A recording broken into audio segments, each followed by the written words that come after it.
Hi, my name's Matt. I'm a physiotherapist, and lycra body splinting is one of the most powerful tools I have in helping children with cerebral palsy learn about their bodies and learn to move their bodies. The easiest way to think about cerebral palsy is that the signals from the brain that control movement aren't reaching their destination. So the muscles of the body aren't producing the forces they need to, and the control of those muscles is reduced. Overall, this can have a dramatic effect on the child's ability to learn to move and on how they move. This is Oliver. Oliver has cerebral palsy, and you can see how the muscles through Oliver's trunk aren't generating enough force to keep him up and in the middle.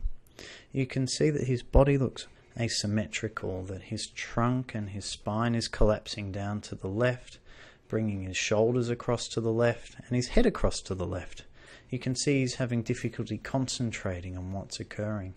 And when he does move, the movements are large and poorly controlled.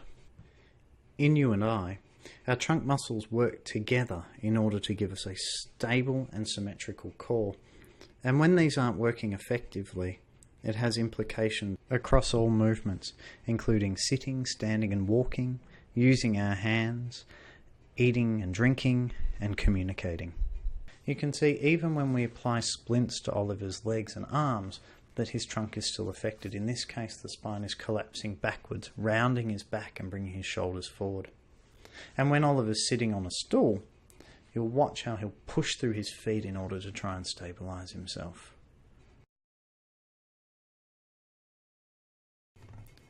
When Oliver's sitting in a supportive chair, you'll see that the weakness and poor control through his trunk continues to play a role. You'll see him leaning to the left, and using his hand becomes more difficult. And in this video, you'll see how he has difficulty orientating his hand and turning his forearm in order to get the food into his mouth. And because his trunk's not stabilized, he's having difficulty coming back to the middle. Now this picture changes completely when we stabilise Oliver's trunk using his second skin or his lycra body splinting. Now he has a stable and symmetrical posture from which to learn how to move.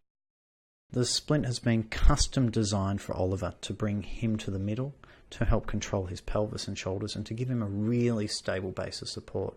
You'll notice how his arm movements are a lot smoother. He's got grading of his hand control, and his head is more symmetrical, and you can clearly see him saying yes and no.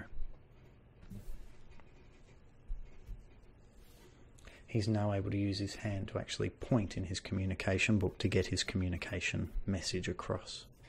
And you will notice that he is significantly more focused, and it's making the use of other splinting such as arm wraps and grasp bars far more efficient.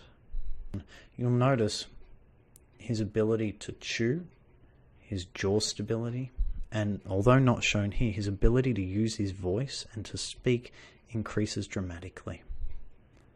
His feet are now down flat without as much force pushing down to try and stabilize himself.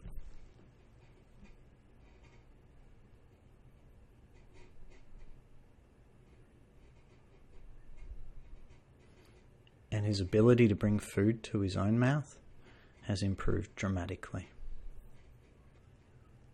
Because he's able to use his hand more easily, it's certainly opened up the world for Oliver in terms of using technology, iPads and those sorts of devices to interact with his world. And this lays the foundation for his formal education. And plus, it looks like a hang of a lot of good fun. And it helps with other skills. Tasks that would have been incredibly difficult without the use of body splinting all of a sudden become a possibility and then a reality. One of the great benefits of lycra body splinting is the fact that it allows the child to move. It allows the child to build strength. It doesn't lock them in and cause muscle wastage. It returns them to the middle and gives them a safe and stable posture from which to move. The challenge with these body splints is that they are $2,500 a splint. The government provides about $1,500. and so there's a shortfall of $1,000 for every splint. And children being children tend to grow, so the splints last on average 12 months.